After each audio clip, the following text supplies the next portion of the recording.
તરફવાળીનાથ મહોત્સવનો આવતીકાલે અંતિમ દિવસ છે। તરફવાળીનાથ મહોત્સવને લઈને હાલ મહત્વના સમાચાર સામે આવ્યા છે, જ્યાં વડાપ્રધાનની સભા સાથે પૂર્ણ થશે મહોત્સવ। સભાને લઈને પોલીસ તંત્ર દ્વારા ચુસ્ત બંદોબસ્ત ગોઠવી દેવામાં આવ્યો છે। 5 એસપી સહિતનો પોલીસ કાફલો તૈનાત રહેશે।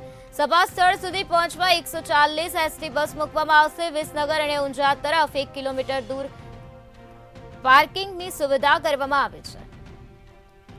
તરફવાળીનાથ મહોત્સવનો આવતીકાલે અંતિમ દિવસ છે, ત્યારે વડાપ્રધાન નરેન્દ્ર મોદીની સભા સાથે આ તરફવાળીનાથ મહોત્સવને પૂર્ણ કરવામાં આવશે। સભાને લઈને પોલીસ તંત્ર દ્વારા ચુસ્ત બંદોબસ્ત ગોઠવી દેવામાં આવ્યો છે, જેમાં 5 એસપી સહિતનો પોલીસ કાફલો તૈનાત રહેશે। તો સભા સ્થળ સુધી પહોંચવા માટે 140 એસટી બસ મૂકવામાં આવશે। આ સાથે વિસનગર અને ઊંઝા તરફ 1 કિલોમીટર દૂર પાર્કિંગની સુવિધા કરવામાં આવી છે। તો સભા સ્થળ સુધી પહોંચવા માટે 140 એસટી બસની સુવિધા આપવામાં આવી છે।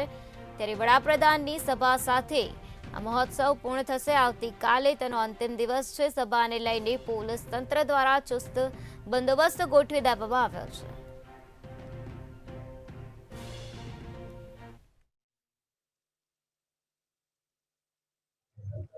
કાર્યક્રમ ચાલુ છે। 22 તારીખે ભારત સરકારના આપણા માનનીય વડાપ્રધાન સાહેબ અત્રે આવી દર્શન કરીને સભાને સંબોધવાના છે। આ બાબતે મહેસાણા જિલ્લા અને ગુજરાત રાજ્ય પોલીસ તરફથી પૂરતી વ્યવસ્થા કરવામાં આવેલ છે। અત્યારથી જ અમારું પેટ્રોલિંગ વગેરે ચાલુ છે।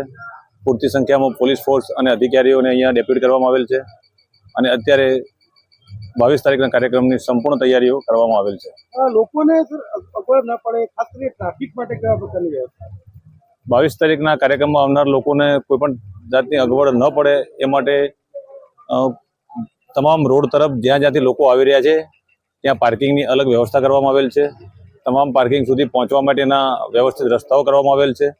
તમામ પાર્કિંગ એવા સરસ બનાવવામાં આવેલ છે કે જ્યાંથી પબ્લિકને ગાડીઓ પાર્ક કરવામાં અને ત્યાંથી સભા સ્થળ સુધી પહોંચવામાં કોઈ જ પ્રકારની કોઈ તકલીફ ન પડે એવી વ્યવસ્થાઓ અહીંયા કરવામાં આવેલ છે। સર, ઊંઝા તરફથી જે લોકો આવે છે અને જે વિસનગર તરફથી આવે છે એમને ક્યાં પાર્ક કરવાનું રહેશે અને એ માટે શું વ્યવસ્થા છે?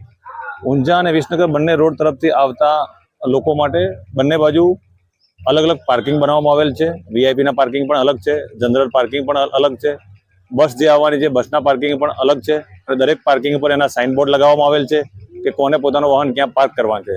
તો દરેક લોકો પોતપોતાના પાર્કિંગમાં પોતાના વાહન પાર્ક કરે, આયોજનમાં સહયોગ આપે અને પોતાના પાર્કિંગમાં વાહન પાર્ક કરી અને સમયસર કાર્યક્રમમાં પહોંચી જાય એવી સૌને અપીલ કરવામાં આવે છે।